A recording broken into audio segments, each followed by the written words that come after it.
kita sekarang pada bulan Rajab, bulan yang dilakukan oleh orang ulama sebagai bulan yang berlakunya peristiwa Isra dan Mi'raj pada Nabi sallallahu alaihi wasallam. Para ulama berbeza dengan yang ada di dalamnya Isra dan Mi'raj. Al-Imam Nawawi radhiyallahu taala anhu dalam kitab Allah mengatakan bahawa Isra dan Mi'raj berlaku pada bulan Rajab. Imam Nawawi sendiri dalam kitab yang lain, kitab Allah SWT ada beberapa tahu ada kitab sedap dia menyebut berlaku pada Rabiul Akhir. Dan dalam kitab Syarah Sahih Muslim pula mengatakan berlaku pada bulan sebagian ulama mengatakan pada bulan Ramadan.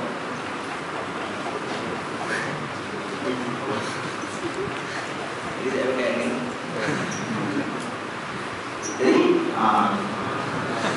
Syarah Muslim.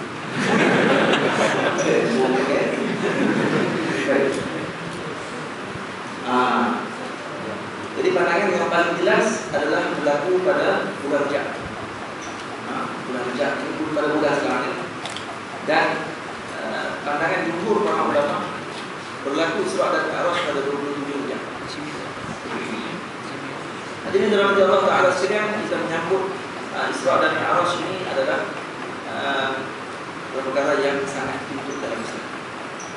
Perkara ini tidak pernah berlaku pada zaman Nabi sallallahu alaihi wasallam. Nabi sallallahu mengumpulkan para sahabat menceritakan, tapi hakikatnya telah diceritakan di dalam Al-Quran lebih dahulu. Maksud Quran ceritakan berkenaan peristiwa ini dan kekal sampai ke akhir zaman. Maksudnya untuk orang untuk diceritakan. Jadi tak ada bid'ah apa untuk buat majlis Isra dan Mi'raj pada zaman ini. Tidak ada kita bid'ah rumah al-Baqarah. Buat bodoh ramai dalam antara sikit bid'ah, semua masalah bid'ah. Baik, jadi dirahmati Allah Ta'ala sekalian, Allah Subhanahu wa Ta'ala berfirman di dalam Al-Quran, Subhanalladzi sakhkhara laka hadha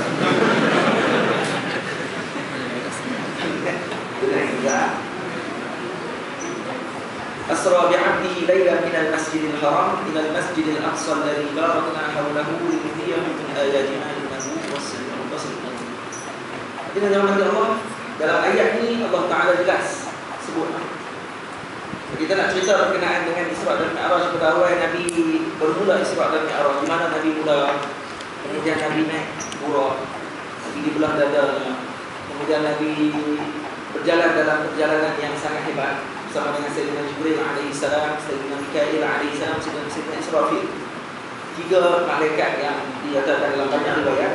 Bagi riwayat kata 2 malaikat saja, Sayyidina Mikail dan juga Sayyidina Jibril alaihissalam. Sebahagian pandangan mengatakan bahawa Sayyidina Israfil juga ikut sekali. 3 malaikat pun. Jadi Jibril di sebelah kiri, sebelah kanan, Mikail di sebelah kiri, Sayyidina Israfil pada sebahagian di depan. Jalan. Israfil lebih besar daripada Sayyidina Jibril alaihissalam. Boleh baca 2, Jibril boleh, Jibril boleh.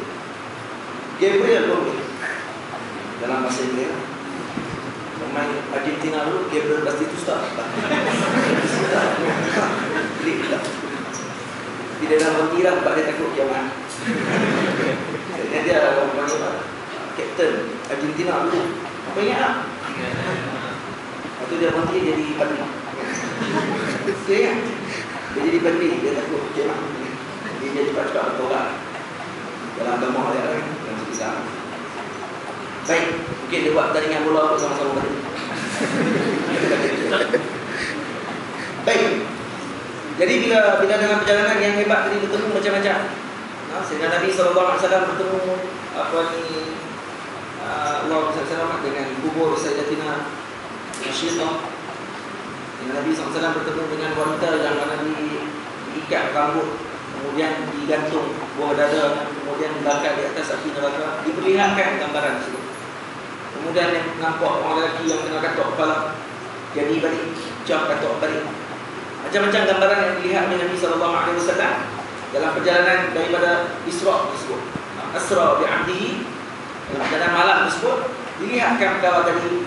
Kemudian Nabi SAW dimi'rajkan oleh Allah Ta'ala ke langit. Naik langit pertama, jumpa Nabi sekian, naik yang kedua, 3, 4, 5 sampai 7. Sampailah bertemu dengan Allah Ta'ala dalam keadaan Allah tidak bertempat. Laisa kamitslihi syai' wa huwas sami'ul basir. Dalam Quran, ayat mula-mula diceritakan dalam peristiwa Isra dan Mi'raj ini apa dia? Subhanallazi asra bi'abdihi lailan minal masjidil haram ila al-masjidil aqsa. Subhana, Maha suci Allah. Jadi subhana juga digunakan dalam perkataan ta'ajjub. Kita tengok bangunan tinggi, subhanallah.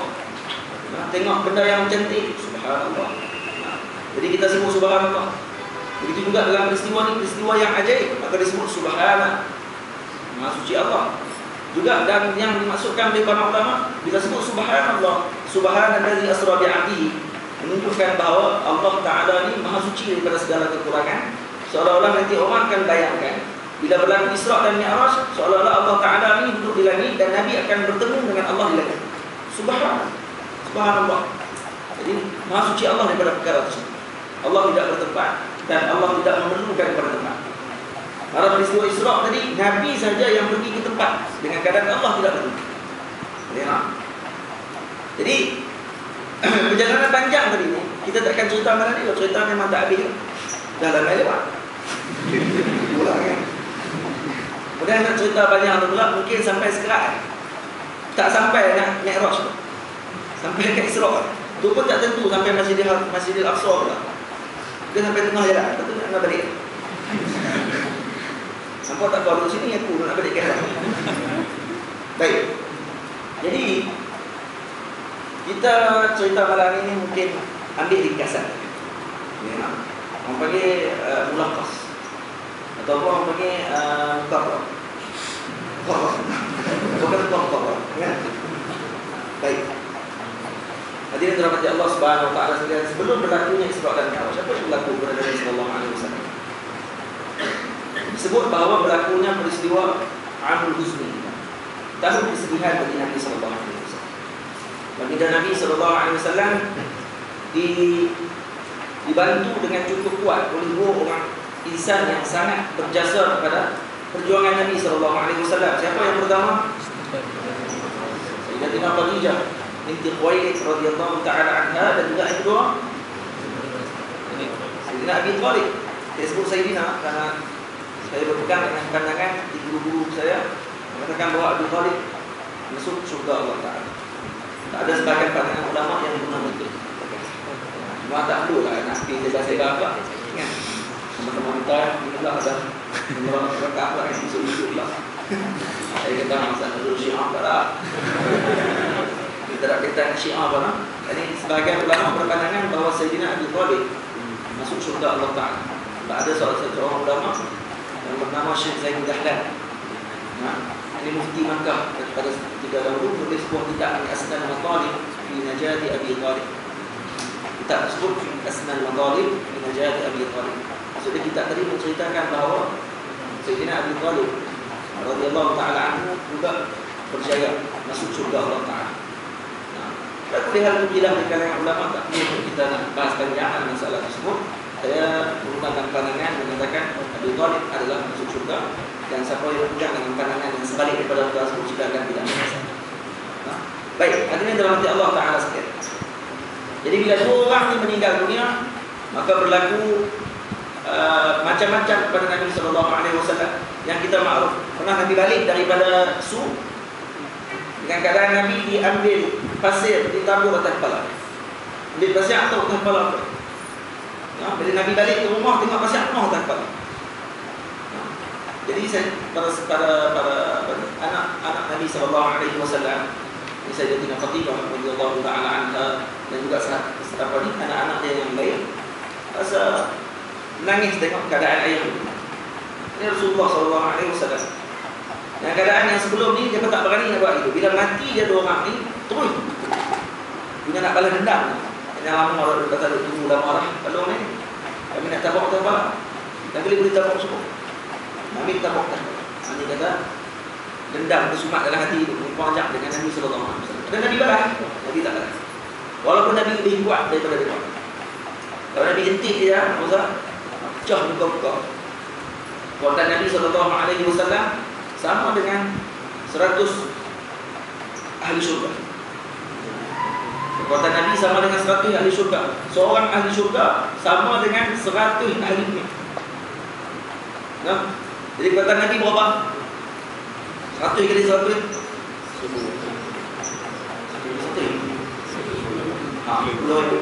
Sebahagian kata 4,000 orang. Kekuatan Nabi SAW sama dengan 4,000 orang. Sebahagian kata 400. Bila panjang macam-macam kata. Yang penting kata kuat lah. Jadi satu bukan radhiyallahu ta'ala anhu sebelum masuk Islam, seorang pakar musti yang sangat hebat. Siapa pun tak pernah kalah dengan dia. Siapa pun tak pernah menang dengan dia. Siapa tak pernah kalah dengan apa? Siapa pun tak pernah menang dengan dia. Tapi Nabi SAW kata boleh, kita lawan. Kenapa masuk Islam? Ada tahu kita tak masalah. Sebab dia tu Nabi tak pernah lawan orang. Nabi pulah 2 kali je. Dia pulah dengan Nabi pulah. Jatuh. Tak boleh nak bangkit lah. Oh, okay. Aku tak ada lawan itu, tapi bayangkan. Nabi buah. Okay. Kali kedua apa? Kali kedua pulah dia. Tak payah banyak-banyak buah pun. Ni bersilat buah je banyak kan. Sebab keluar pergi jatuh. Jadi gitu. 3 kali pulah. Kalah pun. Akhirnya masuk Islam. Nabi kuat. Abi Jahal, Abu Jahal, Amr bin Hakam, nama gelarnya Abu Jahal. Dia antara orang yang sangat kuat lawan dengan Nabi SAW dan sangat kuat untuk Nabi SAW. Di pada permulaan zaman Nabi SAW menyampaikan dakwah, Nabi tidak pernah bercakap tinggi dengan orang-orang Arab. Pernah tinggi suara. Tak.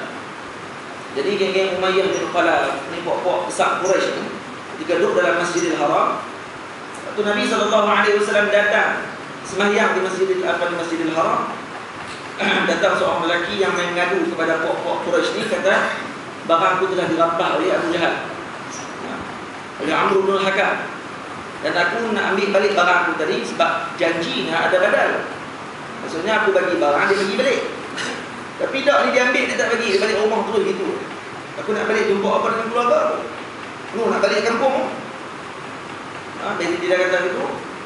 Puak ni nampak Nabi SAW tengah semayang. Bila nampak Nabi tengah semayang, apa yang dikatakan? Puak kata elok. Tu, jumpa elok. Tengah semayang tu dia kata, tengah bersujud rokok. Jumpa dengan dia memang baik dengan Abu Jahal. Naknya tujuannya nak kenal. Nak bagi nampak, kata lepas ni tengoklah, lepas ni kena support lah dengan Abu Jahal. Gambaran kau lah. Maka bila lelaki ini terus pergi pada Nabi SAW, kata, wahai fulan, dia berkatakan kamu ni baik dengan Abu Jahal. Aku ada masalah dengan Abu Jahal. Tidak dengan Abu Jahal, dengan Amr bin Hakam. Aku ada masalah dengan dia, barangku dia ambil, kemudian sekian. Maka Nabi SAW terus pegang tangan lelaki ini, jom kita pergi rumah. Dia jumpa dia. Puak dia ingat dah, saya dah ditolak kan. Sebab dia buatkan di belakang. Sampai depan rumah Abu Jahal, puak dia pun ikut juga sekali belakang. Ikut nak tengok jadi puak. Maka dengarlah baginda Nabi SAW menyebut nama Abu Jahal. Ya Amr bin Hakam. Keluar. Ukhruj. Bila suruh keluar Abu Jahal, tengok Abu Jahal keluar tu, waktu tu dia kena muka pucat, tak.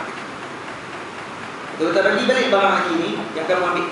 Dia masuk terus, ambil barang bagi balik. Tanpa kata apa sikit. Tak ada aku nak bincang-bincang, aku nak maki-maki, tak ada. Yang muka ketak, pucat pula, bagi barang, balik. Lepas tu Nabi pun terus, baik, terima kasih, balik tu. Puak ni kejut tengok pun. Kau jadi gitu. Abu Jahal bukan main lagi sebelum ni. Dia jumpa dengan Abu Jahal, tanya kepada dia, ni apa berlaku ni? Hari ni. Sebelum ni bukan main lagi kan. Buat tunjuk hero ni. Hari ni, ketak-ketak kaki dia. Muka pucat pula dia. Kata Abu Jahal, aku tak tahu, aku tak duduk dalam rumah. Kalau aku duduk dalam rumah, aku tak tahu apa yang berlaku pada aku. Waktu Muhammad panggil aku tadi, suara yang memenuhi rumah sampai nak pecah benda tu. Dengan kuat suara Nabi, tiba suara. Tu tak kena menipu lagi. Apa maksudnya? Maksudnya Nabi SAW sangat kuat. Dan kekuatan Nabi bukan untuk peribadi dia. Maksudnya Nabi tidak gunakan kekuatan Nabi untuk peribadi Nabi SAW. Kalau berkaitan dengan peribadi, Nabi lebih besar. Tapi kalau kait dengan orang lain, itu yang Nabi akan pertahankan. Ini sikap sebagai seorang Muslim yang sebenar. Kita dalam bab peribadi kita, kita cukup jaga. Marah kalau orang kata kat peribadi kita. Hang ni dah lah bodoh, kau tengok bodoh pula. Memang apa orang kalau. Tapi kalau kata bodoh dekat Islam, dia kata lambat sikit. Kata bodoh lah, dia mungkin jahil. Jadi kita kena banyak sikit lah. Oh, kata kat Islam dia tu pula. Cuba katakan hang macam tu kan. Hang ni dah lah bodoh, banyak pula. Betul. Dia mungkin jahil lah.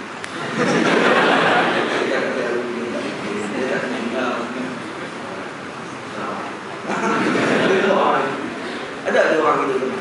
Ada kata Syekh Yusri fil maqam. Dalam kubur tu. Dah mati habis dah orang-orang gitu.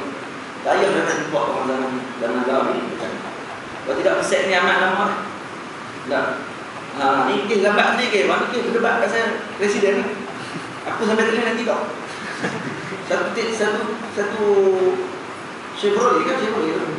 Pucuk. Chevrolet. Bijak. Dia tak pergi pucuk. Ya bangsa Perancis namanya pucuk. Dia kasi kan. Ramai tak set silap. Kan betul bagi kita betul itu dia bacaan.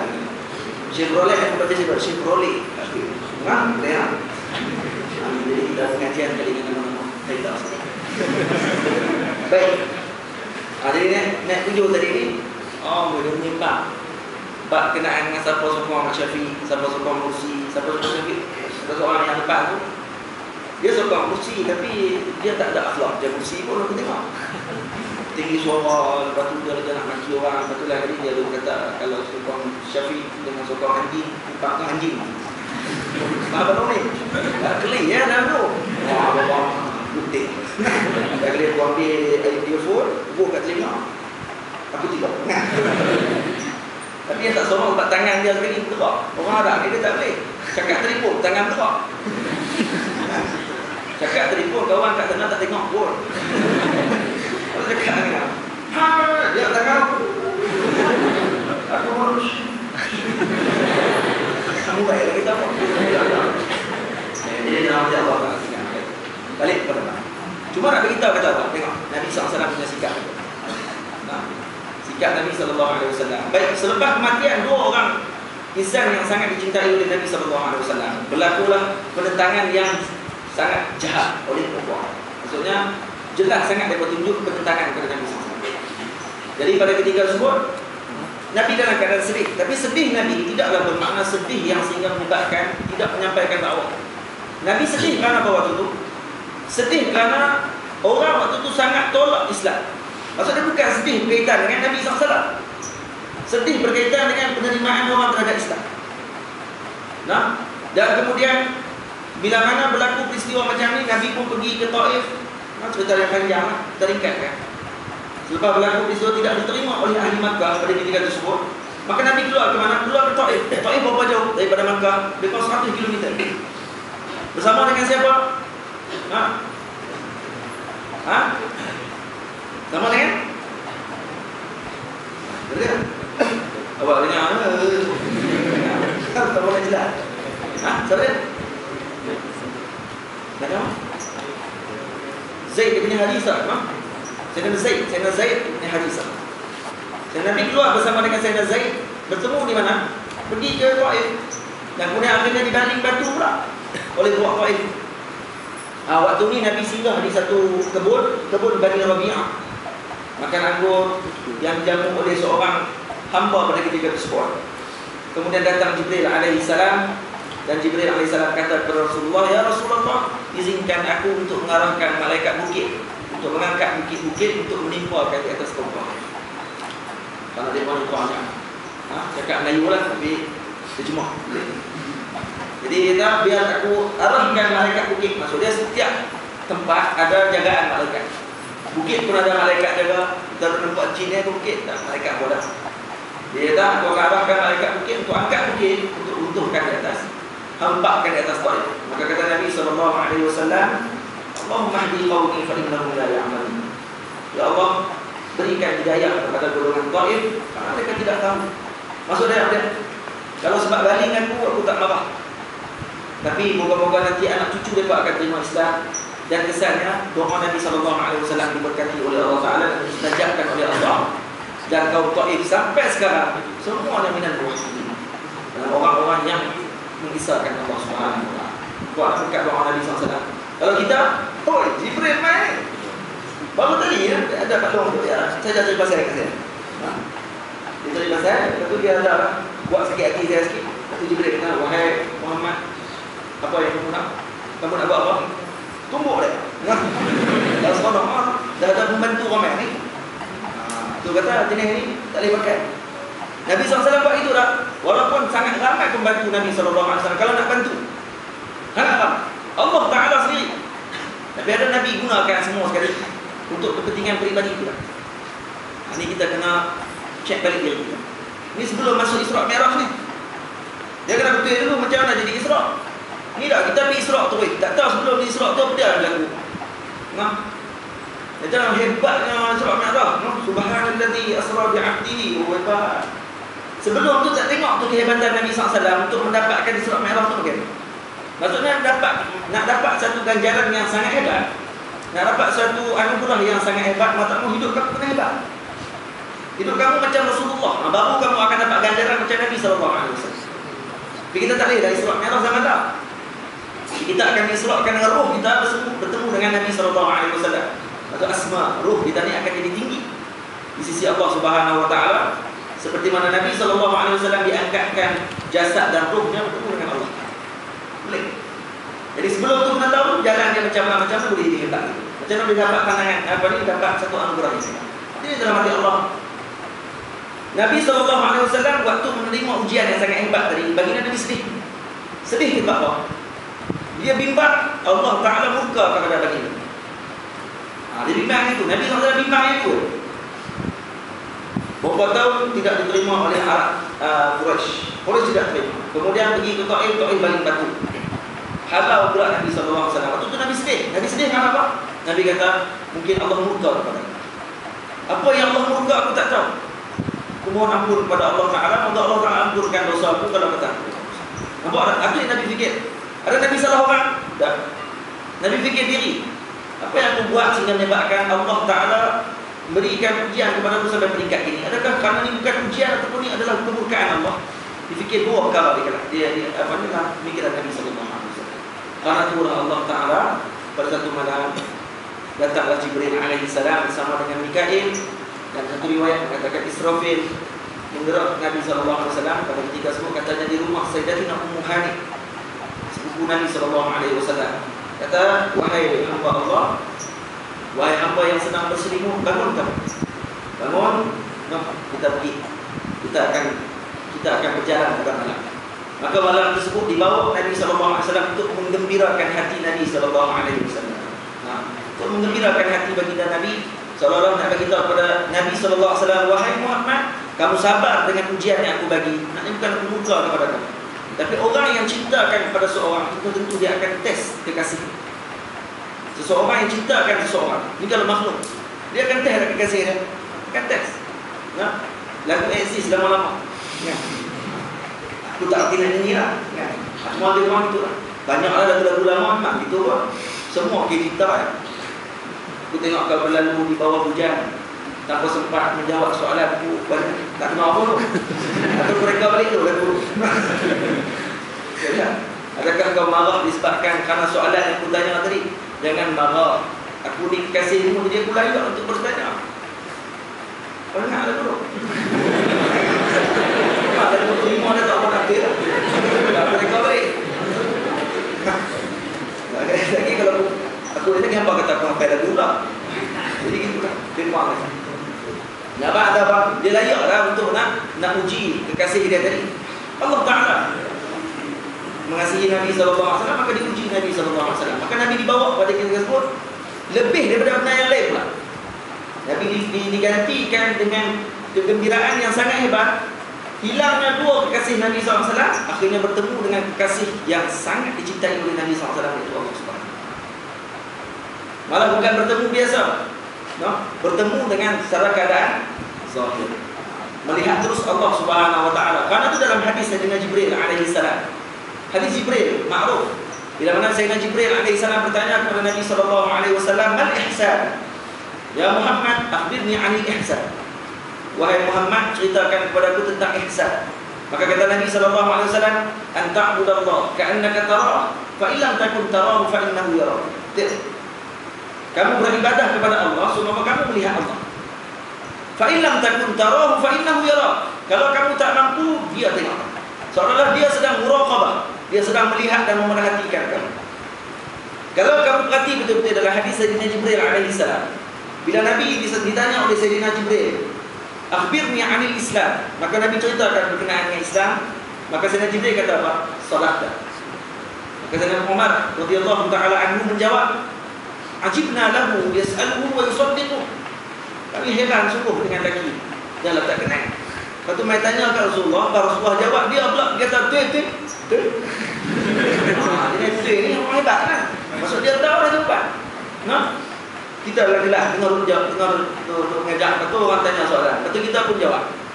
Jawapannya gini, betul tak? Kita tahu. Dia tanya apa, dia nak test aku. Jadi jawab betul lah. Jadi kami pun heran dia kata, "Jibna lahu yas'aluhu wa yusaddiqu." Dia tanya, dia yang benarkan. Mai soalan kedua, "Akhbirni 'anil iman." Ya, apa iman? "An tu'mina billahi wa malaikatihi wa kutubihi wa rusulihi wal yawmil akhir." Lagi, "Wa tu'mina bil qadri khairihi wa syarrihi." Kemudian jawab apa? Sadaqta.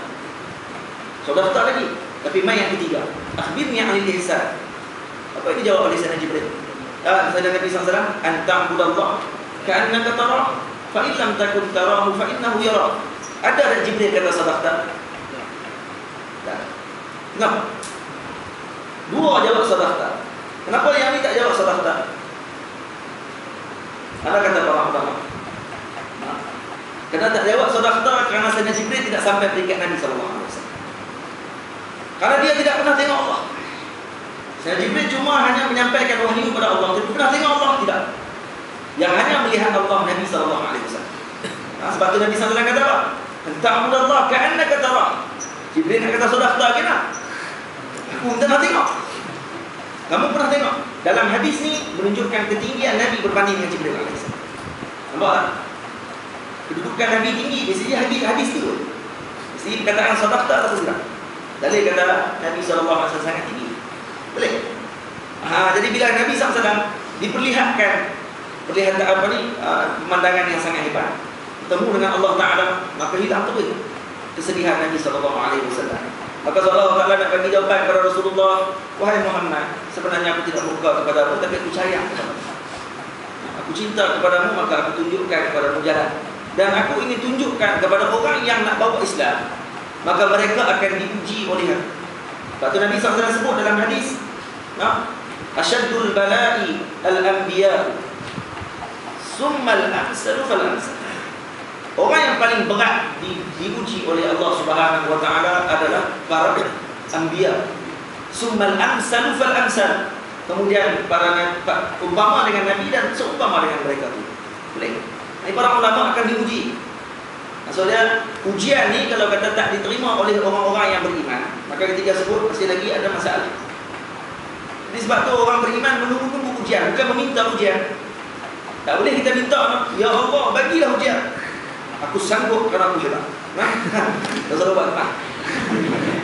Minta terang yang minta. Ada seorang ulama sufi minta gitu. Dia kata, "Ya Allah, aku sangat hebat. Aku sangat hebat. Ya Allah, aku sangat sabar. Ujilah aku apa pun aku akan sabar." Akhirnya satu hari orang nampak dia berjalan tengah padang pasir, dia ambil pasir, tabuk tapak. Penipu. Kenapa orang kata kamu tipu? Kata kat diri sendiri pula. Dia kata, "Aku telah menipu diriku sendiri sebelum ni aku telah minta kepada Allah untuk bagi ujian kepada aku. Dan aku kata aku akan sanggup tangguh ujian. Tapi sebenarnya aku tidak sanggup. Allah Ta'ala hanya bagi aku satu je ujian. Apa dia? Tak boleh kenci. Ujian dia tidak boleh kenci. Bukan bayar hal lain. Bukan kena orang main kena pukul belakang. Tak payah kenci. Nak kenci tak boleh. Masuk player. Maksudnya dia heran. Nak kencing tapi tak boleh nak keluar. Bukan tak mau kencing langsung, relax ya. Ni masalah nak terkencing tapi nak keluar tak boleh. Boleh? Jadi memang ada orang penyakit gitu. Jangan nak tepuk. Jadi ujian ni biasalah akan diterima oleh semua orang yang beriman kepada Allah Ta'ala. Jadi yang ini kita tengok segi isu semasa. Masuk isu semasa. Sekarang ni ikhwan muslimin diuji dengan ujian dua. Allah lah mentua dari ibu kan. Diuji dengan ujian yang Masya Allah tabarak. Kalau hadirin rahmati Allah Ta'ala sekalian tengok dengan peristiwa Rejab sekarang, moga-moga Allah Ta'ala memberikan kemenangan kepada Islam insya-Allah. Dengan ujian yang berbagai yang kita tengok, walaupun khilaf dengan dari segi pemikiran dan sebagainya, ada pemikiran sekian-sekian dalam biasa dalam perjuangan Islam, dia memang akan ada orang yang fikiran dia tak sama kita sikit dan sebagainya. Biasa. Cuma yang penting mereka ingin bawa apa ni perjuangan Islam. Itu yang penting. Kalau tengok balik dengan sesuai dengan Rejab yang ada sekarang, bulan yang mana Nabi SAW Isra' dan Mi'rajkan. Nabi SAW bermula dari Makkah Al-Mukarramah menuju ke Baitul Maqdis, Masjidil Aqsa. Dari barakna haulahu linuriyahu min ayatin. Daripada bulan Rejab ni lah disebut oleh Syekh Sa'id Ramadan Al-Buti dalam kitab dia Fiqh Sirah. Katakan bahawa bila mana Nabi SAW Isra' Mi'raj daripada Makkah ke Baitul Maqdis, seolah menunjukkan bahawa dua bumi ini sangat penting. Dua bumi ini bumi yang patut kamu jaga. Karena itulah Sayyidina Salahuddin Al-Ayyubi radhiyallahu ta'ala anhu sangat mengambil berat berkenaan dengan Masjidil Aqsa. Itu dia bazul juhdi bersungguh-sungguh untuk nak membebaskan Masjidil Aqsa dan akhirnya berjaya. Hanya kerana apa? Karena keberkatan bulan Rejab yang berlaku di Isra' dan Mi'raj. Sekarang bulan Rejab, pilihan raya presiden berlaku pada bulan Rejab. Dan mungkin sehari dua lagi akan diumumkan siapa akan presiden. Esok kita pun heran kan kenapa yang tangguh lama kan, akhirnya Nabi lapor kan. Kerana boleh dia mereka nak laporkan turun 2 hari tu, turun hari yang kedua tu boleh abang saja. Tidak ada masalah untuk nak abang tu siapa presiden. Tapi perancangan wa makaru wa makarallahu wallahu khairul makirin. Mereka ada perancangan buruk. Allah Ta'ala lebih baik perancangan daripada apa yang mereka rancang. Aku lihat apa ni, kita tak pastilah siapa menang siapa kalah, semua dalam takdir Allah Subhanahu Wa Ta'ala. Kalau tengok dengan bulan Rejab ni, maksudnya kalau kata perjuangan Islam menang ketika itu, berlaku pada ketika mana bulan Isra' dan Mi'raj. Yang mana bulan Isra' dan Mi'raj ini juga menunjukkan bahawa pentingnya Baitul Maqdis kepada umat Islam. Seolah-olah ada kait relate di antara dengan perjuangan Islam tadi dengan Baitul Maqdis yang akan diambil oleh insya-Allah kalau kata dimenangi oleh Islam. Maksud diambil perhatian oleh kerajaan Mesir yang sangat hampir dengan Palestin. Boleh juga. Boleh. Sebab jadi seolah-olah gitu ada relate di antara perkara tersebut. Dan di antara banyak perkara tadi sebelum nak sampai kepada Baitul Maqdis tu, banyak sangat ujian Allah Ta'ala bagi kepada mereka sebelum sampai kepada mereka. Mau dituduh, diharamkan masukkan mahkamah, dibubarkan parlimen, tidak di yang panggil apa diiktiraf dan sebagainya. Itu semua ujian yang Allah Ta'ala bagi. Asyaddul bala al-anbiya summa al-amsalu fal-amsal. Maksudnya kalau mudah saja perjuangan, tidak ada langsung kesusahan, maka ketika sebut orang akan jadi syak bersangka. Orang akan kata betul kan perjuangan.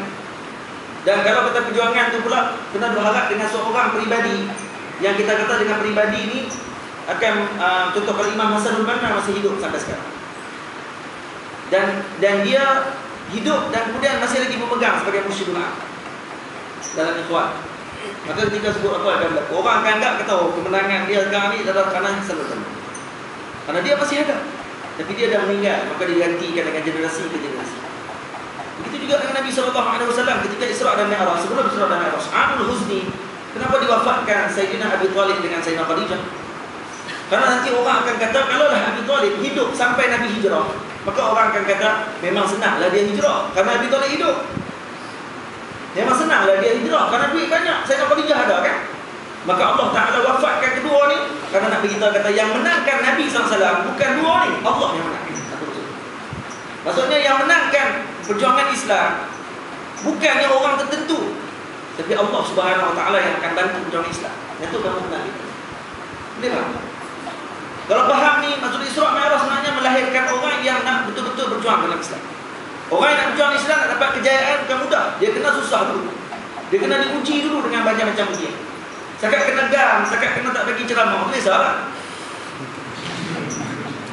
Oh, lepas tak bagi ceramah di kan? Lepas takut pula gini. Jangan Islam takut. Jangan Islam. Sebab yang Islam dia nampak dah, pergi ke mana? Pergi ke sini ke? Pergi ke biru dah cik tak pernah tu. Dia tak kata lah dah cik. Ni ada yang marah kan dah cik. Kena marah lah. Kalau mak ayah kita pegang dengan dah cik tu daripada beranak sampai ketua, kita takkan nak ikut yang tu pun. Dengan warisan ya. Jangan ada boleh fikir yang mana baik mana yang buruk. Tak senang lah Ustaz beranak tu hijau. Kami kita salah. Beranak pulang buruk mak. Mak tu bawa pergi majlis-majlis memperkenalkan dengan datin-datin yang rambut tebal. Yang duit dia tebal, rambut tebal. Nak pakai tudung pun bayar. Sebab rambut tebal. Itu pakai tudung bayar, pakai tudung dia nak. Ni. Tutup, balik.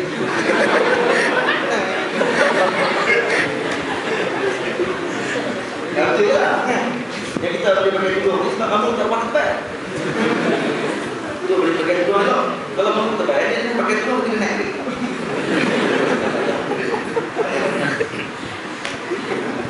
Saya dah kata semua. Hadirin dalam hati Allah Subhanahu Wa Taala. Itu berjalan. Dia hadirin dalam hati Allah. Kalau kita nak cerita daripada mula Nabi berlaku semua peristiwa tadi tak habis. Peristiwa yang berlaku pada Nabi itu simbolik dan hakikat ke majazi. Tahu ulama itu adalah hakikat. Nak kata majazi tak boleh. Sebab apa? Sebab kalau majazi benda itu tak berlaku lagi. Ini hakikat. Nabi SAW bertemu dengan Nabi Musa AS bersembahyang di atas kubur. Nak bagi tahu jawapan kepada orang-orang yang menafikan bahawa orang dalam kubur masih hidup.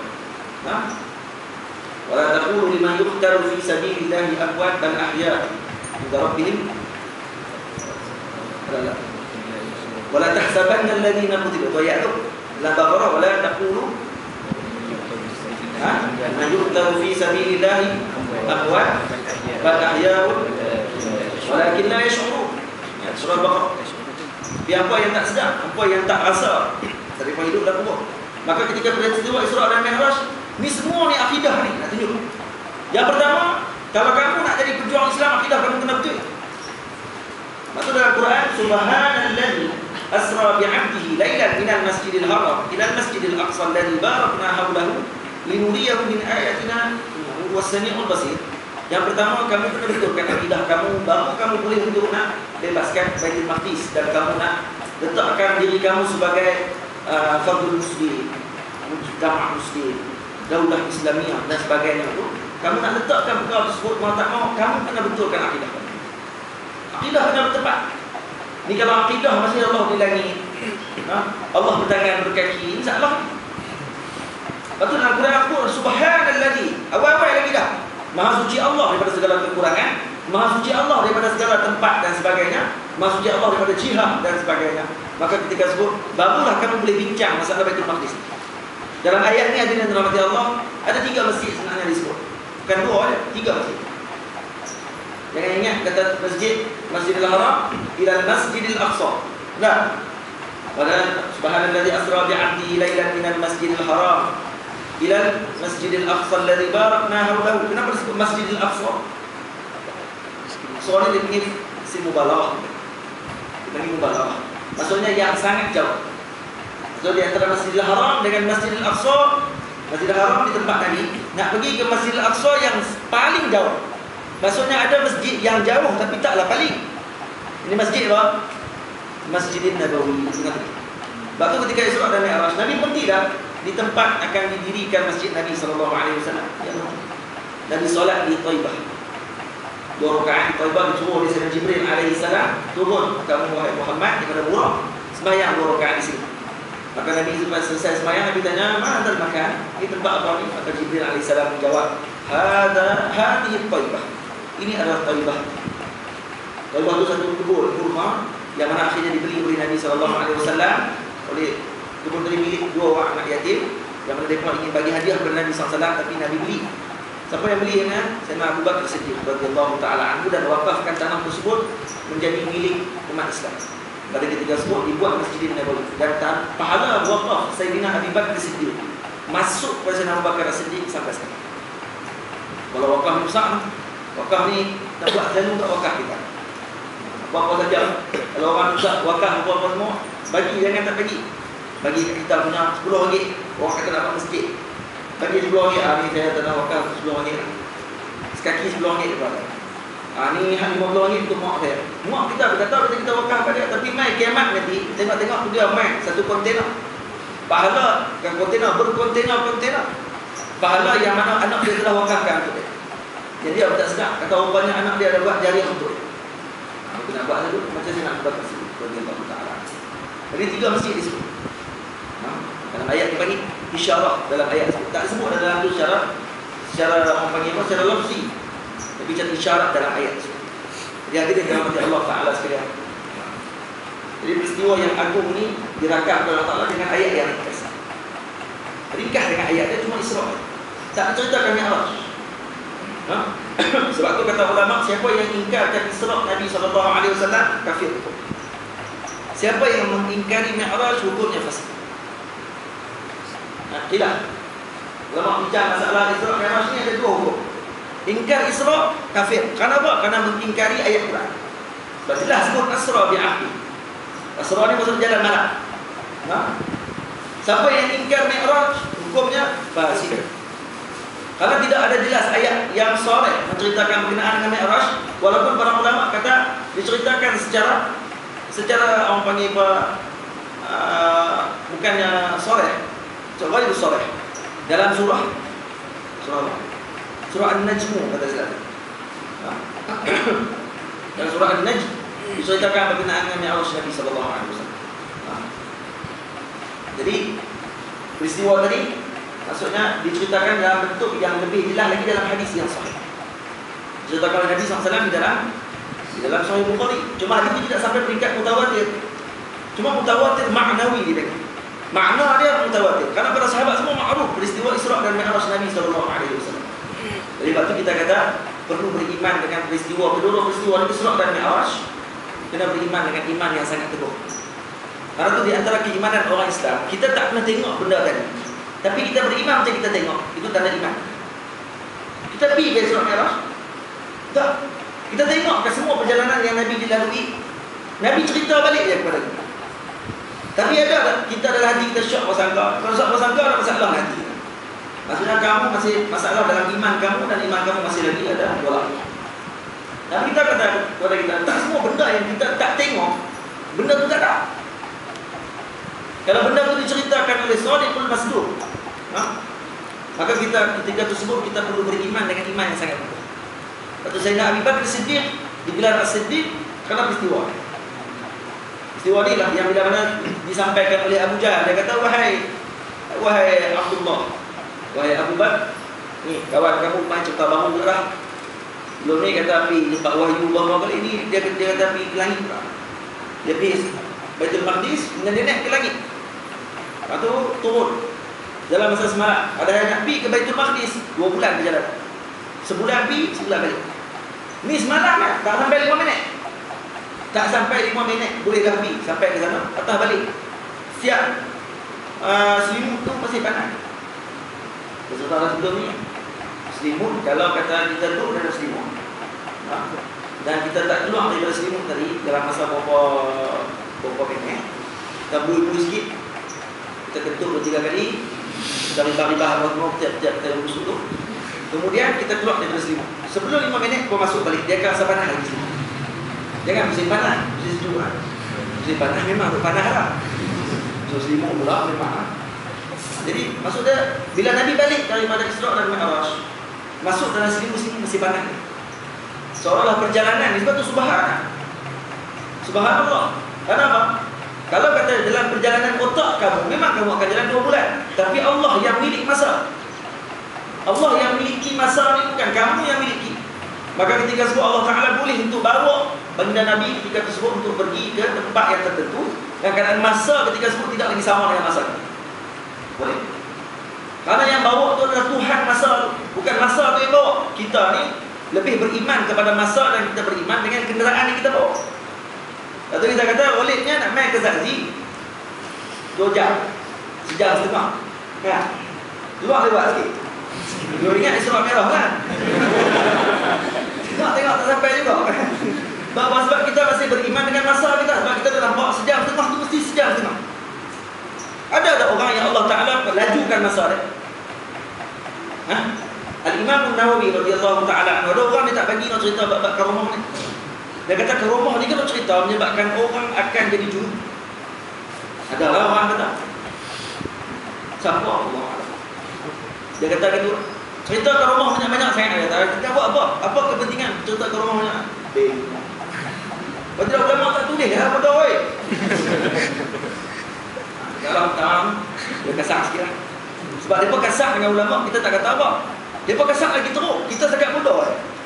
Mereka siap kapiak lagi. Siapa yang kau ni kafir? Siapa yang kata bid'ah? Boleh lah. Fitnah tak kasar. Kita dengar orang sebut fitnah, kawan ni bid'ah, ni ahli bid'ah. Oi, tak kasar. Kita kasar apa? Okey, itu ahli bid'ah. Baiklah, kalau ni bodoh. Kasar tak ni. Bid'ah dengan bodoh, mana lagi teruk? Bid'ah lagi teruk lah bodoh oi. Kan katakan, apa ni? Kan katakan apa? Katakan kafirkan orang yang tak bertentang, tak sama dengan pandangan mereka. Dengan orang yang sufi, bodohkan, bukan bodohkan, membid'ahkan, mengkafirkan, mendolalkan. Dolal ini sikit kah? Yang kecil-kecil kah? Menyesatkan orang. Dia sesat ni masalah Syekh. Sebab tu kata para ulama, orang yang dah dalam otak dia tertanam dengan fahaman bid'ahkan orang, doktrinkan dalam otak dia dengan fahaman membid'ahkan orang, sangat susah untuk dibuang dalam otak. Kenapa susah? Karena ni bukan masalah furu'. Kalau contoh saya berpegang dengan mengatakan bahawa Allah SWT, solat kita ni sunnah, kita letakkan tangan di atas tak, ini sunnah.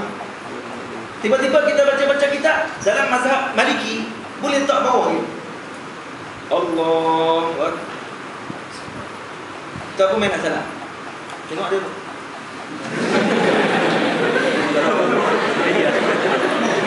Kita kan duduk gini. Dia tengok dia duduk gini. Kita nak tak mau salah. Dia kata, "Lah, tolong." Habis dia salah dia, "Loh, rupanya sembahyang." Kita ni ambil mana apa? Masa tu apa nak tahu. Maka lepas kita tahu, oh, rupanya mazhab Maliki. Mazhab Maliki boleh gitu. Ni baru nak tahu ni. Oh, macam tu rupanya. Jadi kita masalah dah tu. Ada kita susah kan kita nak buat, kita nak kata, oh, rupanya ni sunnah. Dalam mazhab Maliki, ini pun boleh. Dalam mazhab kita gini, ni sunnah maksud. Bukan wajib pun tak gitu. Oh, gitu. Senang tak kita nak buat. Kita nak susun dalam otak kita ni mudah. Senang. Tapi kalau yang ni kafir, yang ni tak kafir. Susah. Melawat kubur adalah haram, kafir, dalalah, fitnah. Ahli kubur dipanggil. Dipanggil kuburiyun. Kuburiyun dipanggil. Lepas tu kalau kita waktu tu nak ubah hati kita ni, nak pergi ke kubur. Lepas tu kita jadi susah kan senang. Ni bukan masalah furu'. Ni masalah letaklah hati ni, hati kafir. Woi, susah ubah. Susah Syekh. Ni kata jangan kita libatkan diri kita dengan pemahaman yang suka membid'ahkan orang. Berat. Kita tak tahu, cari. Bukan kita tak tahu, buat telahan. Ni masalah. Orang zaman dah, dia tak tahu, dia buat telahan. Orang tanya, berpulak sikit. Ustaz, boleh Ustaz keluarkan dalil? Daripada mana Ustaz ambil? Cik, ayat macam seperti Aliza. Berapa kamu ambil ayat tu? Kamu tanya macam tu dalil, kata kamu jahil. Kamu tanya gitu, dalil kata kamu jahil. Kalau orang yang alim, dia takkan tanya gitu. Kalau orang yang jahil, orang yang alim, dia akan kata, mungkin Ustaz ni keluarkan, dia tak keluar saja, mungkin ada pandangan daripada orang lain. Jadi saya akan cari pandangan situ. Daripada kitab mana? Dan sebagainya. Baru dia cari. Ni tak. Dalil mana Ustaz? Saya tak pernah dengar pun dalil itu. Adakah pernah dalil itu wujud? Adakah dalil itu sahih? Dalil itu sahih Ustaz? Ni mahal. Dalil itu sahih Ustaz? Dia kena balik ni. Ni kita buat ini ni, dia kita tak mau, bukan tak mau layan, tapi kalau layan nanti. Tapi boleh tak layan insya-Allah. Awak kalau itu, cuma abang suruh betulkan akidah. Kamu yang ingin berjuang Islam, abang kata kita berjuang Islam dulu, tapi akidah tak pernah betul lah. Jadi Kamu nak tiap-tiap join Islam, kamu nak buka kota masjid, kamu nak hebat sangat, nak buat seminar keagungan ummah, kan? Semua kali tu, kita kena betul tu. Baru jadi macam Al-Imam Salahuddin Al-Ayyubi yang akidahnya jelas. Akidah Ali Salahuddin Al-Ayyubi akidah apa katanya? Dia pegang dengan mazhab akidah masa itu Asy'ariyah. Dia bermazhab Imam Syafi'i dan berpegang dengan mazhab Asy'ariyah. Habis itu Salahuddin Al-Ayyubi pun kafir juga sebab dia tuan impor ni Asy'ariyah kafir. Sehingga Sultan Muhammad Al-Fatih hak buka kota Konstantinopel. Al-mazhab dia akidah dia mazhab apa? Maknanya dia kata tengok mazhab akidah, tahu dia perjuangan yang kira. Kita tak tengok dalam perjuangan macam mana Al-Fatih membina diri. Macam mana Al-Fatih telah berjaya untuk membuka Konstantinopel kerana waktu tersebut bla bla bla bla. Banyaklah pandangan dikeluarkan. Tengok tentang akidah. Itu yang asal. Akidah ni macam apa ni, akak kayu, akak pokok. Cabang-cabang atas tu nak jadi comel, akak kena comel Syekh. Baru batang kuat atas tu baru jadi kuat. Kalau akak tak kuat, no, hak atas akan mampu. Boleh? Dia panggil mati pucuk. Betul lah. Oh ya, faham boleh. Ada akak tak kuat mati pucuk, patah. Mati pokok. Nampak smart. Oh, besar pokok ni. Jangan tengok balik. Tak jadi bang. Boleh bang? Kau memang faham pun. Bukan yang boleh. Haram dalam masjid. Bayangkan. Baik, jadi yang tu maksudnya Allahumma shalli ala Sayyidina Muhammad. Sama akidah Imam Muhammad Al-Fatih. Apa akidah? Maturidiyah. Maturidiyah. Dia bermazhab Hanafi dan dia berpegang dengan akidah Maturidiyah Muhammad Al-Fatih. Jadi dua-dua ni sebab tu Nabi sebut kepada la tuftahanna al-Qustantiniyyah, akan dibuka kota Konstantinia, wa khairul amiru amiruha. Nah, yang terbaik adalah amirnya. Terbaik di sini kata ulama, terbaik dari segi akidah. Nah, terbaik dari akidah, bukan terbaik saja, bukan terbaik dari segi tubuh badan, terbaik dari segi strategi peperangan, bukan itu. Terbaik dari segi akidah dia dulu. Barulah boleh itu buka kota yang besar-besar. Nampak? Jadi kamu kena betulkan akidah sebelum kamu jadi pejuang Islam. Macam mana? Mengaji akidah. Belajar akidah. Belajar akidah yang sebenar, yang diletakkan oleh ulama-ulama ahli sunnah wal jamaah. Yang bukan mengatakan Allah ini duduk di langit dan sebagainya. Ini adalah Allah. Putihkan sikit. Saya ingin sentuh sikit berkenaan dengan peristiwa Nabi naik daripada langit. Sayyidina Adam alaihissalam, bila mana Nabi Adam alaihissalam pernah berdoa pada Nabi, pernah berdoa dengan doa dia apa? Bukan doa, satu lagi Sayyidina Adam sendiri berbangga. Dia kata alhamdulillah, segala puji bagi Allah Taala yang telah menjadikan aku sebagai permulaan kepada para rasul dan akulah penyebab pada lahirnya para nabi yang. Nabi Adam berbangga dengan perkara itu. Naik pula Nabi Allah Nuh alaihissalam, alhamdulillah Nabi Nuh kata Allah Ta'ala telah menyelamatkan aku daripada bencana yang besar dan kaumku, dan aku termasuk di kalangan orang-orang yang diselamatkan oleh Allah Ta'ala. Maka kekallah zuriat di muka bumi Allah Ta'ala. Nabi Musa AS pula macam tu juga. Alhamdulillah Allah telah menyelamatkan aku daripada tenggelam di dalam laut, dan kemudian Allah Ta'ala telah memberikan umat yang sangat ramai kepada aku dan memberikan kepada aku kekuatan yang besar. Nabi Isa AS juga mengucapkan yang sama. Alhamdulillah Allah Ta'ala telah memberikan kelebihan kepada aku, boleh menghidupkan orang yang mati, mengubati orang yang buta dan sebagainya. Yang buta bukan buta daripada besar buta, kecil-kecil buta tu yang masalah, kan? Buta daripada besar ni maksud dia kecil nampak, lepas tu main tak besar, umur 20 buta, kemungkinan untuk nak ubat tu boleh lagi. Tak itu. Tapi kalau kata dah daripada kecil lagi, itu antara kemungkinan yang sangat berat. Itu yang Nabi Isa AS ubati. Bukan buta yang biasa. Kalau itu orang akan kata zaman lah bukan ramai dah boleh ubat orang buta. Tak, Nabi Isa AS pada ketika tersebut mengubati orang yang buta sejak pada kecil. Orang buta. Yang tu yang diubati oleh Nabi Allah Isa AS. Jadi Nabi Isa bersyukur dengan perkara tersebut. Nabi Ibrahim AS bersyukur, ya alhamdulillah Allah telah memberikan aku dengan satu pangkat yang hebat, mendapat gelaran Khalilullah. Jadi semua Nabi-Nabi ini bersyukur dengan nikmat Allah Ta'ala bagi kepada mereka. Ketika peristiwa Isra dan Mi'raj, Nabi Muhammad buat apa? Nabi dinaikkan pada langit yang pertama, bertemu dengan Nabi Allah Adam AS. Maka bila Nabi bertemu dengan Nabi Adam AS, bertemu dan kemudian bagi salam, marhaban bibni salih wa nabiyyi salih. Selamat datang kepada anakku yang saleh dan juga kepada Nabi yang saleh. Kemudian masing-masing sekian-sekian naik pula langit yang kedua, jumpa pula dengan Nabi. Nama Nabi apa? Nabi Isa dengan Nabi Yahya alaihi salam. Kemudian bagi pula salam. Assalamualaikum marhaban bi akhin salih wa nabiyyi salih. Selamat datang kepada akhi yang saleh, saudara kami yang saleh. Tak sebut bani, tak sebut bibni saleh, karena itu anak ada.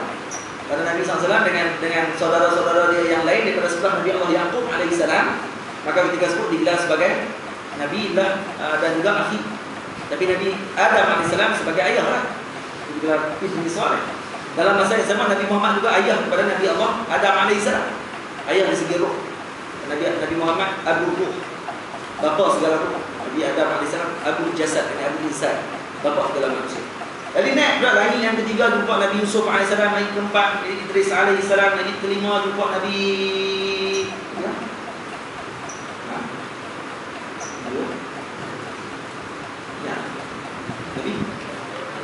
Nabi Musa waktu itu lagi berapa? Langit ke-6 kan? Musa langit ke-6. Langit kelima lagi Nabi. Ya. Ada apa? Tengok tadi kita. Tadi buka kita hari ini. Dan kemudian langit ke-7 jumpa dengan Nabi Allah Ibrahim alaihissalam. Dan akhirnya Nabi SAW sampai ke Sidratul Muntaha. Kemudian bila Nabi nak masuk ke satu kawasan, yang Jibril alaihissalam pun kata, "Kita masuk dah, wahai Muhammad, kita tinggalkan kamu di sini. Kamu kena masuk ke sini." Maka kata Nabi SAW, ayat rukun khalilu khalil. Banyak jauh perjalanan kita tadi jumpa macam-macam. Sekarang kamu nak tinggalkan aku. Adakah kekasih yang akan tinggalkan kekasihnya? Ayat rukun khalilu khalilahu. Maka Sayyidina Jibril alaihissalam kata, "Ya Rasulullah, wahai Muhammad, aku tidak boleh masuk. Kalau aku langkah saja terbakar." Dan dia kata, bila Nabi boleh langkah, Nabi lebih kuat dari Jibril alaihissalam. Jibril alaihissalam berapa ketinggian kan? Berapa besar Nabi Sayyidina Jibril? Disebut dalam hadis yang sahih dalam Mustadrak Imam Hakim Naisaburi. Dan hadis disahihkan oleh para ulama, mengatakan bahawa Sayyidina Jibril alaihissalam mempunyai 600 sayap. 600 sayap. Sebagai riwayat sebut 1600 sayap. Satu sayap jauhnya 500 tahun perjalanan. 500 tahun perjalanan. Ni kita nak main Zazi ni, kalau kata sayap tu panjang daripada Kairah main Zazi, letih kan jalan. Mampu tengah jalan lagi tak? Jam lagi mahal ni. Tu pun sejam setengah ya, bukan 500 tahun. Daripada Kairah nak pergi KL baru 3 jam naik kereta api. 3 jam. Kereta api hak yang okey. Kereta api ayam tu 6 jam. Naik keling ayam, naik keling lembu kambing pun mau naik kan. Dah lah, kambing dah. Bawa kambing tu macam kambing. 2 kali pun. Hak tu 6 jam. Kalau kata waktu siang, saya naik sekali lah. Letih naik. Tidur, bangun, tidur, bangun, tidur, bangun balik. Mimpi 3-4 kali. Tak sampai lagi. Dah tempat, tak boleh naik lah. Memang 2-5 menit. Jadi, kalau kita yang jauh macam tu pun sangat jauh dah. Kalau ketut tak tahu. Ada orang di Kairah tu, kalau orang elek ketut. Ada tak tahu. Sini ke sini, sana pun nak sawit. Panjang no. Kalau kata orang tu tinggi kan. Diceritakan dalam kisah Nabi Allah Musa alaihissalam. Ada kisah ni dikatakan kisah ni batil. Allahu a'lam. Cuma diriwayatkan oleh Imam Ibnu Katsir, diriwayatkan oleh An-Nawari, diriwayatkan oleh Al-Imam At-Tabari. Banyak ulama-ulama sebut kisah apa? Ibni, tak ingat nama. Tapi nama dia Ain Waw Qaf. Ni Jababir, minal Jababirah. Golongan yang samsing pada zaman tersebut yang menahan jalan, dipanggil Ardul Kanaan. Sebelum Nabi Allah Musa AS masuk ke Baitul Maqdis, nak kena lalu kawasan Pok Jababirah dulu. Pok samsing ni. Pok ni bukan kecil, besar tak mampu. Bukan busti biasa. ni nampak 12 orang nak mukhabara ni, maka ditangkap, kemudian nak dibunuh mukhabara. Maka isteri kepada Umar kata, jangan bunuh, biarkan mereka balik dan ceritakan kehebatan kita, kekuatan dan kebesaran. Dan kata Fir'aun, mampu dah. Waktu tu semua dah mati habis dah, kita nak takut lah, balik ke Mesir lah, tempat negara kita, nak pergi buat jauh-jauh, malam ni kena bunuh. Sebab tu yang sesat 40 tahun tu di Arduti, kerana tu lah, kerana tak mau ikut arahan Nabi Allah Musa AS. Akhirnya 12 orang dah sepakat tak mau cerita. Hanya 2 orang sahaja di kalangan 12 orang ni yang menjaga rahsia. 10 orang lagi semua cerita. Tu yang paling dipercayai tu. Tu pun pergi cerita. Yang tak cerita siapa dia? Sayyidina Yusha ibn Nun. Salah seorang daripada 12 mukhabak tu, salah seorang daripada Sayyidina Yusha. Ini Nabi Allah, anak murid kepada Nabi Allah Musa AS, yang berjalan dengan Nabi Musa untuk bertemu dengan Nabi Allah Khadir AS. Ya, itu tak banyak aruf. Jadi bila mana diceritakan kaum tersebut, semua pakai nak lari balik. Maka Nabi Musa AS yang masuk bertemu dengan orang tadi. Nabi Musa buat berjalan lawan. Nabi Musa lompat 6 meter juga. Nabi Musa tinggi dia 6 meter, tongkat 6 meter, lompat pun 6 meter. Dia lompat sama orang tinggi, dia kan hebat. Ya. Kita masuk lompat tinggi, kita boleh lompat tinggi tu, tinggi kita. Kalau lompat sama tinggi kita tak lemah tu. Betul, tinggi saya 190.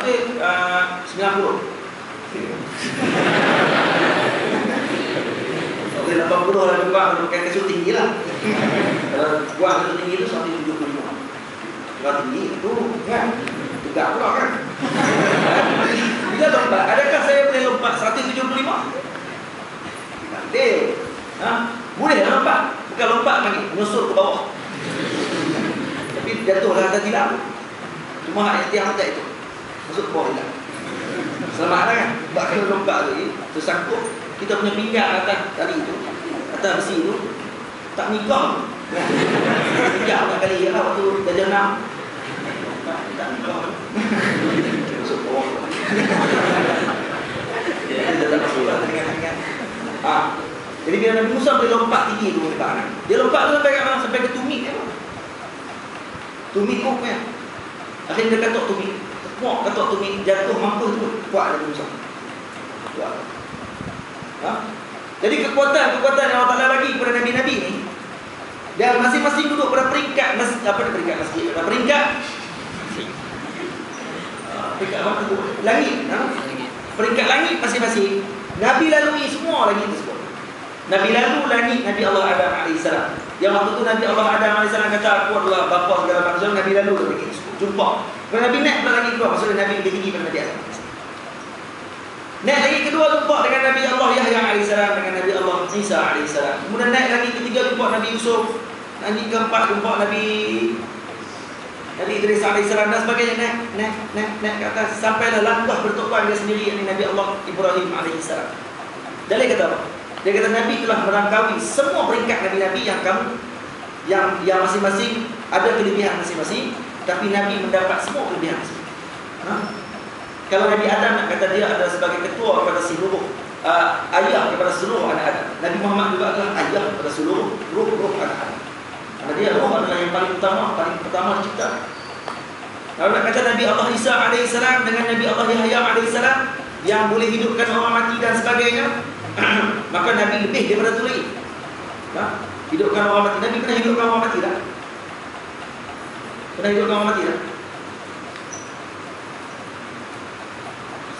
Kalau tidak saya, kalau tengok dalam pasal Rasul Kubra, kata saya ada diceritakan kenaan Nabi pernah hidupkan orang mati.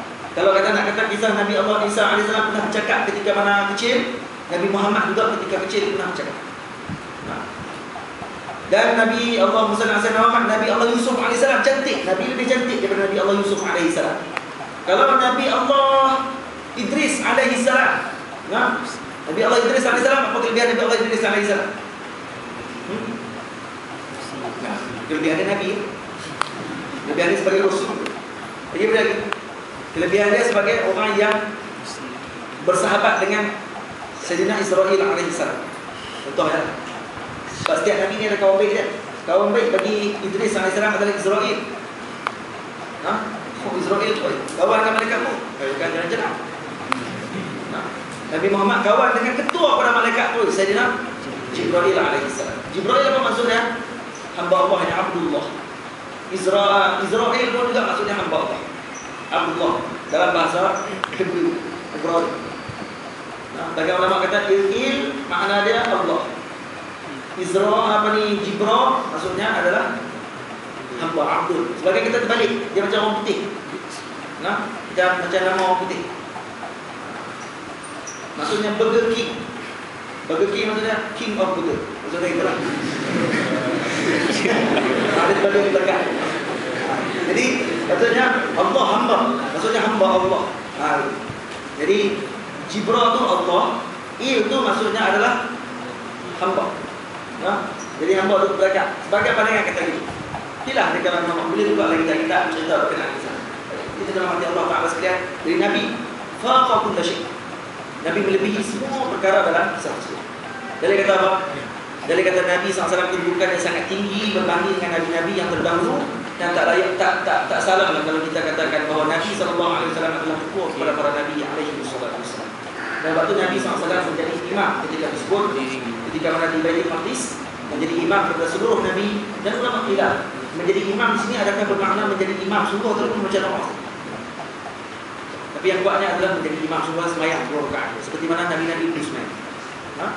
Dan daripada peristiwa yang panjang lebar yang berlaku, esok saya akan baca lagi. Esok kita akan buat ceramah pula di rumah Kedah. Esok tak ceramah, kita baca hadis. Hadis Isra dan Mi'raj. Waktu itu kita akan nampak Nabi mana lupa lagi kita mau dua. Sebab jadi keliru tentang Nabi-Nabi duduk lagi. Ini sebab waktu Nabi turun bertemu dengan Nabi pada langit yang lain. Betul, ulama-ulama kata Nabi-Nabi ni kadang-kadang dia berubah-ubah tempat, tapi tak boleh lebih pada Nabi Muhammad sallallahu alaihi wasallam. Tak boleh lebih pada Nabi Muhammad. Sebab dia tak boleh temu dengan Allah Taala dalam keadaan jaga. Tak boleh. Waktu Nabi Allah Musa alaihissalam pernah meminta kepada Allah Taala. Rabbi arini anzur ilaik. Wahai Tuhanku, minta izin untuk aku tengok kepada kamu. Maka Allah Taala kata, unzur ila jabal. Tengok kepada bukit. Kalau kamu mampu, insya-Allah kamu tengok aku. Tapi bila tengok bukit, turun cahaya Allah Taala, hancur bukit. Maka kharra sa'iqa. Maksud mati tu pun. Bahkan kata mati, bahkan kata pingsan. Tak mampu tengok. Seolah-olah Allah Taala nak kata kepada Nabi Musa alaihissalam, wahai Musa, kamu telah minta benda yang bukan untuk kamu sebenarnya. Kamu boleh melihatku tapi di akhirat pula.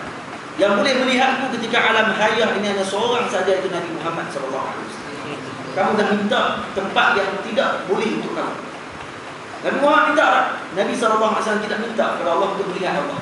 Tapi Allah berikan kepada dia anugerah. Sebab tu kita jangan banyak meminta. Maksud jangan banyak minta benda lebih. Sebab Allah akan bagi kepada kita ni benda yang patut. Kata ada ulama sufi yang mana dia doa tak jawab. Depan Kaabah dia baca ni. Jawab. Tak tahu nak baca, tak tahu nak minta. Aku tak tahu apa yang terbaik untuk aku. Jadi aku serah kepada Allah. Sebab Allah lebih tahu apa yang aku perlukan pada itu. Bukan? Ada banyak ulama-ulama sufi dia lebih serah kepada Allah apa yang dia perlukan. Bukan yang maksudnya yang Allah Taala tentukan, bukan yang kita perlukan. Kita banyak minta benda yang kita perlukan. Bila kita tak dapat, kita marah. Ya Allah, bagilah laptop Mercedes Z4 Mercedes. Betul? Z4, Nabi naik 2 orang, baik beli motor. Aku heran tengok orang kaya-kaya. Dia suka beli laptop mahal-mahal, tapi naik 2 orang. Dia beli MPV, beli lori tu. Optimus Prime punya lori. Apa tu lagi? Boleh naik apa-apa, boleh buat bilik dalam belakang. Tak ada apa orang kaya tu. Kita tu nak banyak. Jadi kita tahu, kita fikir nak beli kereta besar, boleh naik abang ramai, dia bawa dia beradik, kita dekat itu. Ada orang kaya lah, jangan tu, nak beli bawa orang. Bawa orang lah. Naik Z4. Bintang di bawah, lelong betul-betul kita. Itu bajah, kan? Bajah apa? Platina. Bukan bajah Fursa kan? Boleh kemas sikit. Tak mahal lagi ni, besar-besar, Honda apa-apa. Itu memang tak gerak. Ini dia pilih entah tu semua. Kalau kita tak gerak. Tapi gerak nanti kemak tak apa. Hammer, ingat? Bukti hammer. Bukan hammer tu. Kita tak gerak. Pilih kemak ni. Jadi yang panggil Allah Subhanahu. Kita minta apa semua, bila tak dapat, kita tahu Allah Ta'ala tak kenal orang tu. Dan Allah Ta'ala tahu, tak layak apa nak dapat tu. Kalau dapat, nak lupa dunia. Ingat akhirat. Jangan main dunia, ingat akhirat. Bawa laju, jangan ingat akhirat. Subhanallah. La ilaha illallah. Bawa laju siapa? Tak ingat Allah Ta'ala. Kita kalau di Mesir ni memang banyak orang yang kuat kita. Kita mana dah naik telefon. Juga naik kereta ada. Kita akan banyak mengucap kepada Allah Ta'ala. Jadi sebelum tidur dalam telefon mengucap. Kita tak pasti sama ada kita akan bikin musuh. Boleh suka bergaya. Mandi boleh. Jadi apa yang Allah SWT itu maksudnya beritahu kepada kita bahawa kita kadang-kadang kita minta benda yang kita tak pasti sama ada kita boleh terima takut kita. Jadi dia dalam Allah Ta'ala saja. Itu antara sedikit walaupun terabang macam-macam. Kau ambil lah mana yang kau boleh ambil. Itu siapa yang bawa sangkat kuat ni? Kata wali-wali Allah Ta'ala. Siapa yang bawa, orang panggil, saya jumpa ada seorang wali Allah Ta'ala. Bila jumpa dengan wali ni, dia kata kepada saya, dia kata orang budak. Dia kata, cik mai ni, mai bawa buka besar ke? Mai bawa buka kecil? Kita buka jalan ni. Mai bawa jalan yang besar ke jalan kecil? Kan jalan ada kecil yang tegak samdak. Kita bawa jalan besar. Dia kata kalau bawa jalan besar, ikan kecil dah dekat. Kalau bawa jalan kecil, ikan besar pula tak. Faham ni? Siapa bawa jalan besar ni, dia boleh jangka lah. Kalau dia sampai ni, besar kecil belum dia masuk lah. Siapa sudah besar lah, kecil dia tak pernah nampak. Dia nampak faham. 3 hari lepas ni pun faham. Siapa bawa sangkat kecil, jenis kecil-kecil lah dia nak bawa. Beda-beda untuk kehidupan lah. Untuk pan pagi, kita main dengar lagi kan. Jenis tu dia dapat lah sekadar yang dia dapat lah. Jadi masing-masing dengan sangkar masing-masing. Siapa bawa beg dia besar, banyaklah yang dia bawa balik. Siapa bawa beg kecil, cukuplah sekadar beg tadi. Yang lebih tak boleh. Nak banyak, pecah beg. Jadi bawa sekadar yang boleh lah. Jadi ambillah mana sekadar yang kamu boleh ambil. Dan apa ni, fawaid yang kamu boleh ambil daripada kisah-kisah yang kita sampaikan tadi. Kalau kita tak boleh nak sampaikan cerita macam di kampung. Sebab tu di kampung, kalau kata orang zaman dulu, peristiwa Isra' Mi'raj ni sebenarnya seminggu dah. Seminggu sebelum Isra' dan Mi'raj telah dilaksanakan sambutan Isra' dan Mi'raj. Maksud dibacakan kitab berkenaan dengan Isra' dan Mi'raj. Malam pertama cerita lagi pertama. Bangun kampung orang tua. Bila depa panggil saya baca kitab Isra' Mi'raj. Saya baca sehari. Depa suruh baca sehari tu kan. Jadi bila kita baca tak ada naik langit. Sampai ke tengah Isra', sampai ke Baitul Maqdis, lepas tu habislah. Jadi itu saya jumpa kata-kata, bila nak naik langit ni? Naik tu. Tu seminggu dah baca. Dah baca seminggu dah sebelum tu. Main-main Isra' Mi'raj tak ada juga naik langit. Jadi orang tua dia suka naik langit. Dia naik langit, suka dengar apa-apa. Maksud dia suka tajwidkan perkara tersebut. Kita tak ada peristiwa. Kita tak ada rahbah tu tak ada. Semangat macam orang tanam tu tak ada. Sebab kita dah tahu hadis ni sahih lah. Hadis ni dhaif lah. Sebab tu kita banyak masalah. Banyak benda yang tak boleh masuk dalam hati kita. Kerana kita dah letakkan dah ni satu penghalang dalam hati kita. Kerana tu orang yang boleh tengok karamah wali-wali ni, orang yang mana dia tak ada dalam hati dia perasaan hiqdun dan hasad dengan para ulama. Kerana tu dia tidak ada langsung tak ada syok orang sangka. Atau ada seorang tukang sapu sampah di Darul Hadis Ashrafiyah. Darul Hadis Ashrafiyah di mana? Di Syria. Allah Mahadirha. Allah Ta'ala selamatkan Syria sekarang. Yang mana jadi mudir pada ketika tersebut adalah Sayyidina Al-Imam Nawawi radhiyallahu ta'ala anhu. Kata tukang sapu sampah ni, dia kata, aku beberapa kali telah dibawa oleh Imam Nawawi daripada Syria menuju ke Makkah Al-Mukarramah dalam hanya 3 tapak. Satu malam Imam Nawawi mai kat aku tengah sapu sampah tengah malam. Maka Imam Nawawi mai kata, jom ni pasal baik. Jom Nabi. Lepas tu terus Nabi tanya, Nabi mana awal Imam? Jom kan ikut. Maka terus ikut. Sampai di mana? 3 tapak jalan tengok-tengok duduk depan Kaabah. Akhirnya tawaf, semayang dan sebagainya. Lepas tu tarik. Jalan lagi 3 tapak sampai terus di Syam. Bukan di Syam, Syam. Dari siang jadi, oh sudah sampai.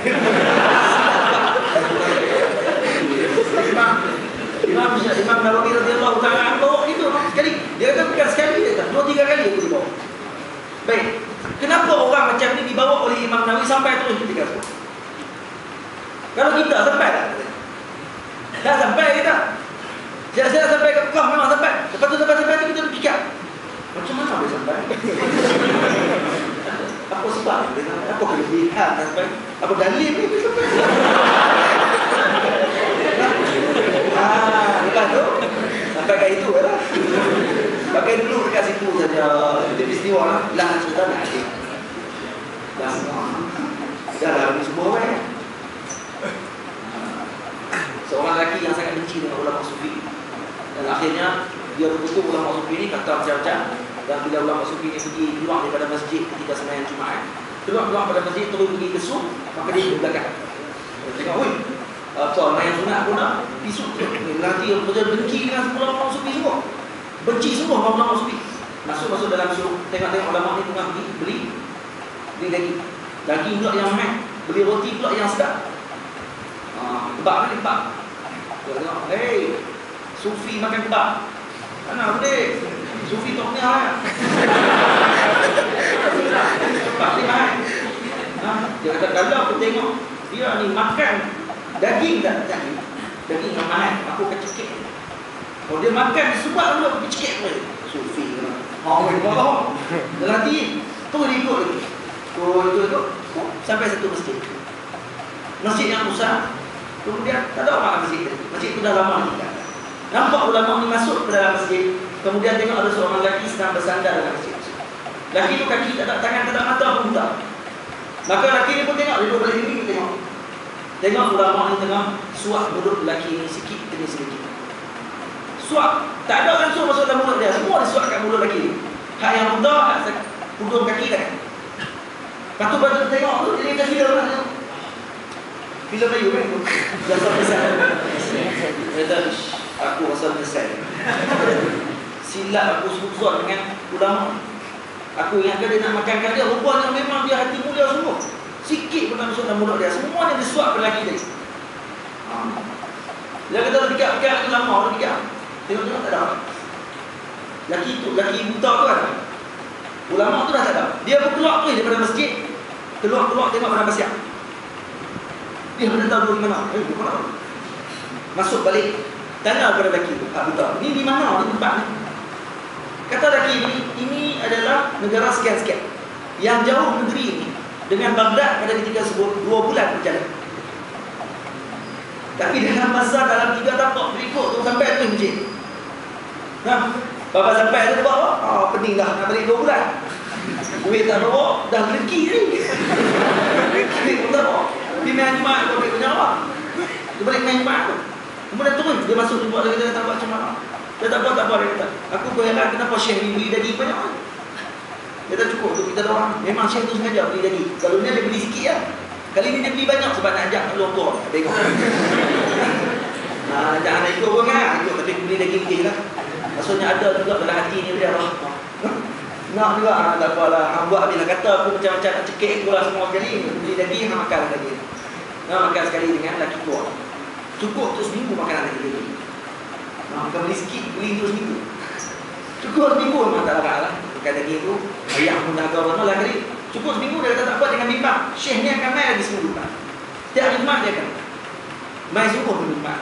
Jumaat kadang-kadang main balik. Kemudian beli makanan yang lebih lagi. Tak tahu kalau dia sembuh. Dia lari mana? 2 bulan je lah. Maka akhirnya bagi makanan dan suap. Tapi bagi pun bagi marah. Syekh Wali ni bagi kadang-kadang marah kepada lelaki yang marah kepada Syekh. Ambil makan. Marah lah. Nak ajak sikit. Boleh buat sempoi boleh. Bila selesai bagi makan, maka ulama dia kata, "Jom, nak balik tu." Maka ikutlah belakang. 3 tapak perjalanan sampai tu depan rumah dia tu. Dah tu rumah kamu balik. Balik tu lagi jadi anak murid pada Syekh. Kenapa jadi gitu? Takkan kita nak sampai kena peringkat tu kot, baru kita nak orang panggil apa? Baru kita nak rasa hormat dengan wali-wali Allah Taala. Tu kata ulama Imam Ibnu Hajar Al-Asqalani, Imam Ibnu Hajar Al-Haytami. mengatakan bahawa jangan kamu benci dengan orang-orang yang dekat dengan Allah Ta'ala. Jangan kamu suzon dan kamu benci dengan wali-wali Allah Ta'ala. Bimbang-bimbang kamu akan mati dalam keadaan su'ul khatimah. Ini disebut oleh seorang ulama besar dalam fatwa hadisiyah. Buka fatwa hadisiyah, hujung sekali bab dalam fatwa hadisiyah ceritakan berkenaan dengan fatwa orang yang membenci wali-wali Allah Ta'ala. Ada seorang lelaki ulama fiqh, dia benci ulama sufi, dan akhirnya sebelum dia mati dia murtad masuk agama Kristian dan mati dalam keadaan Kristian. Jaga-jaga, jangan benci dengan wali-wali Allah Ta'ala. Jaga hati. Cukup saya kata wallahu ta'ala alam. Saya minta maaf dah lambat cara panjang pula, patut lari datang perjuangan Islam sufi, akidah dan sebagainya. Moga-moga kalian berjaya yang terbaik insyaAllah, dan moga-moga kita dapat bertemu lagi sekarang insyaAllah. Dan sejak sini tak sering panggil kita walaupun dah banyak kali dah lambat. 2 kali dah saya main lambat.